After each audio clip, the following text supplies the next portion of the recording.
आप सभी का आपके अपने YouTube चैनल की कथा टीवी पर मैं मीनू शर्मा स्वागत करती हूँ। सभी को मेरा राधे राधे। देखिए, हमारे शास्त्रों में कहा गया है कि यदि कोई मनुष्य पूरे साल भर में सभी व्रत और उपवास नहीं कर सकता तो कम से कम उसे हर माह आने वाली 2 एकादशियों का व्रत तो अवश्य ही करना चाहिए। ऐसा माना जाता है कि ऐसा करने से उसे संपूर्ण वर्ष के सभी व्रत और पर्वों का फल अपने आप ही मिल जाता है। तो इन्हीं एकादशियों में एक एकादशी है परम मंगलकारी एकादशी, विजया एकादशी, जो कि प्रत्येक साल फागुन महीने के कृष्ण पक्ष में आती है।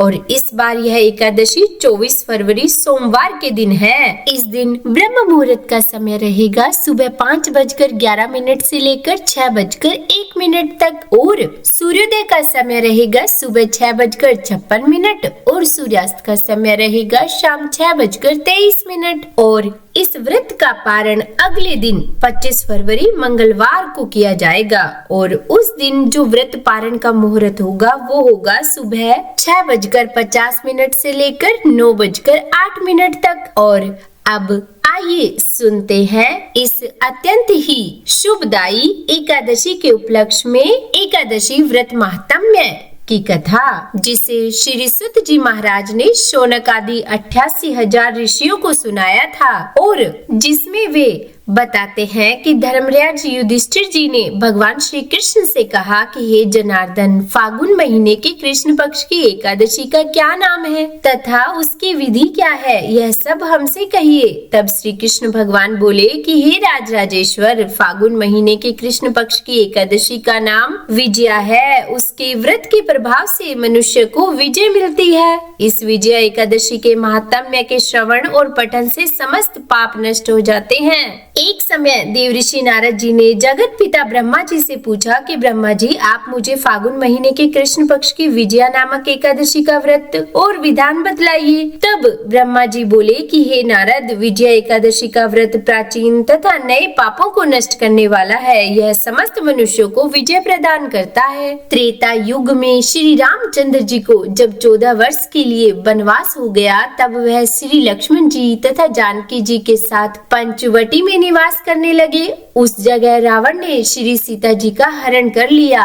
इस दुखद समाचार से श्री राम जी अत्यंत व्याकुल हुए और माता सीता की खोज में चल दिए। घूमते घूमते वे मरणासन जटायु के पास पहुँचे और फिर कुछ आगे चलकर उनकी सुग्रीव के साथ मित्रता हो गई और फिर उन्होंने बाली का वध किया। श्री हनुमान जी ने लंका में जाकर माता सीता का पता लगाया। वहाँ से लौटकर हनुमान जी श्री रामचंद्र जी के पास आए और सब समाचार कहे। तब श्री रामचंद्र जी ने सुग्रीव की सम्मति लेकर वानरों और भालुओं की सेना के साथ लंका की ओर प्रस्थान किया। जब श्री रामचंद्र जी समुद्र के किनारे पहुंच गए, तब उन्होंने महान अगाध मगरमच्छ से युक्त समुद्र को देखकर श्री लक्ष्मण जी से कहा कि हे लक्ष्मण, समुद्र को हम किस प्रकार पार कर सकेंगे? तब श्री लक्ष्मण जी बोले कि हे श्री राम जी, यहाँ से करीब आधा योजन की दूरी पर कुमारी द्वीप पर बगदालभ्य नाम के मुनि रहते हैं। आप उनके पास जाकर इसका उपाय पूछिए। तब लक्ष्मण जी के ऐसे वचनों को सुनकर श्री रामचंद्र जी बगदालभ्य ऋषि के पास गए और उनको प्रणाम करके बैठ गए। और तब मुनि ने भगवान रामचंद्र जी से पूछा कि हे श्री राम जी, आप कहाँ से पधारे हैं? तब श्री राम जी बोले कि हे महर्षि, मैं अपनी सेना के साथ यहाँ आया हूँ और राक्षसों को जीतने के लिए लंका जा रहा हूँ। आप कृपया करके समुद्र पार करने का कोई उपाय मुझे बताइए। तब बगदालभ्य ऋषि बोले कि हे श्री राम जी, मैं आपको एक परम उत्तम व्रत बतलाता हूँ। फागुन महीने के कृष्ण पक्ष की विजया एकादशी का व्रत करने से आप समुद्र से अवश्य ही पार होंगे और आपकी अवश्य ही विजय होगी। हे श्री राम जी, इस व्रत की विधि यह है कि दशमी के दिन स्वर्ण, चांदी, तांबा या मिट्टी किसी का भी एक घड़ा बनावे। उस घड़े को जल से भरकर तथा उस पर 5 पल्लव रखकर वेदिका पर स्थापित करें करें। घड़े के नीचे सतनजा यानी कि 7 अनाज मिले हुए रखें और फिर उसके ऊपर जौ रखें। उस पर श्री नारायण भगवान की स्वर्ण प्रतिमा स्थापित करें। एकादशी के दिन स्नान आदि नित्य कर्म से निवृत्त होकर धूप, दीप, नैवेद्य, नारियल आदि से भगवान की पूजा करें। उस दिन भक्ति पूर्वक घड़े के सामने आप अपना समय व्यतीत करें और रात्रि को भी उसी तरह बैठे रहकर जागरण करना चाहिए। और फिर द्वादशी के दिन नदी या तालाब के किनारे स्नान आदि से निवृत्त होकर उस घड़े को ब्राह्मण को दे देना चाहिए। हे श्री राम, यदि आप इस व्रत को अपने सेनापतियों के साथ करोगे तो अवश्य ही विजयी होगे।